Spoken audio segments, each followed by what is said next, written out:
Hello everyone! For today's video, isa na namang kwento sa ating adventure dito sa Dubai ang aking isi-share sa inyo.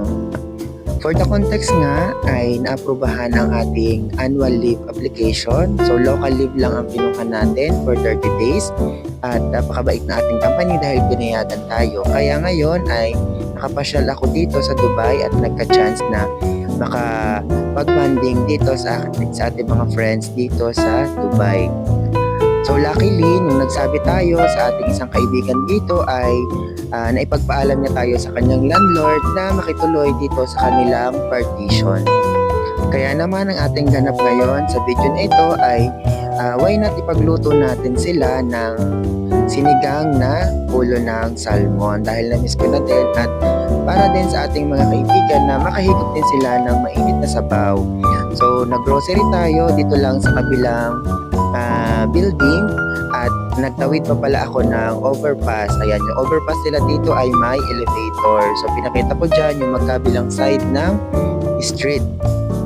So yan ay bandang alas 5 na ng hapon pero kita nyo naman sa tirik na tirik pa rin na ng araw. Medyo mainit pero okay lang.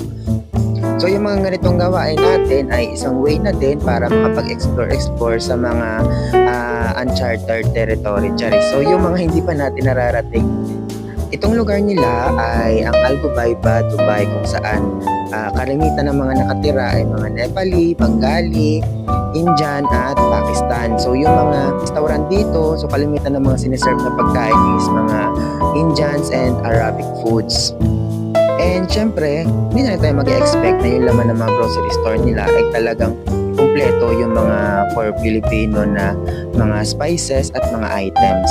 Sa pag-ikot ko nga dyan, naghahanap ako ng magic sarap at patis. Yung dalawang item na yun, wala talaga. So, nagbili na lang ako ng broth cubes. Luckily, meron naman. Pagpasok natin dyan sa entrance, bumungad sa atin agad yung mga chocolates. Ayan, yung Dubai chocolates na may kunafa at pistachio at iba't iba pa klase ng mga chocolates na matatagpuan dito sa Dubai. Siyempre, sa una, iniikot-ikot muna natin yan and then eventually, nagpili na din tayo ng ating gagamitin sa ating pangluto na sinigang mamaya. Ayan, so dito muna tayo unang ikot sa bandang gulayan section nila. So nagkuha-kuha tayo dyan ng mga talbos ng kangkong, kamatis, mga sibuyas at mamaya ikutin ko pa rin yan para mapakita ko sa inyo yung mga fresh na gulay nila. Ito banda yung mga isdaan nila na kung saan marami ang nakatingin at marami ang bumibili ng mga time na yan. Ayan. So, kumuha ako ng ilang piraso ng kangkong dahil sinigang nga ang ating lulutuin at gusto natin na may sabaw at may mga gulay-gulay yung ating lulutuin. At after nyan ay pumili na din ako ng kamatis. So, ayan, kinuha natin yung mga medyo matitigas pa at mai-stack natin yan sa ref. Dumampot lang tayo ng mga ilang piraso at kita natin dito sa box sila kumukuha. So dito na rin tayo nakikuha. So after nyan, nagpili na rin tayo ng mga sibuyas at bawang. So yung mga iba dyan na namimili din ay nakapapatingin sa atin kasi nag-video tayo at nagre-record. So hindi naman sila sensitive dyan kasi panglahi naman sila.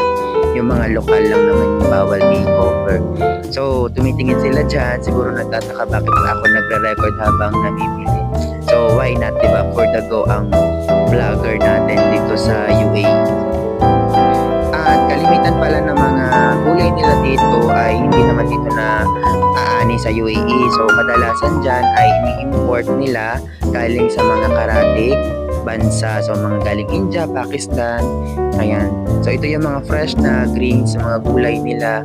Ayan, may carrots, may cucumber. Ayan. So, dito na tayo sa may isdaan at ang binili nga natin ay ulo ng salmon. So, ayan, pinagayat na natin kay kuya. At ang price is 14 dirhams. So, after na nga natin mamili, ayan, so inilatag na natin sa kusina at atin ang lulutuin para tayo ay makahigop na ng mainit na sabaw at maya ibabaon natin yan para madala natin sa shop ng ating friend na si Joy ang sinigang na ulo ng salmon. So ayan, so pinapakuluan na natin ang ating mga gulay at mamay sasawag na natin dyan ang talbos ng kangkong ang ating ending. So sana nagustuhan nila ang ating luto. At feedback naman, okay naman daw, masarap naman daw ang sinabawan. At nakahigop sila ng isabaw na luto. Ayan. So namimiss na din talaga nila ang lutong Pinoy. At usually nga dito is mga tinapay na lang, yung mga ino-order nila, burger, fries, chicken. So ayan. So minsanan lang naman. So why not ipagluto natin sila, di ba? So ito na rin pala yung last part ng ating video. Thank you so much sa pakikinig ng ating kwento. At sana nag-enjoy kayo sa susunod na video ay panoorin niyo pa rin, i-like and share natin ang ating mga video. So thank you so much sa mga nanonood at sa mga suki natin na viewers. So ingat kayo dyan sa Pilipinas at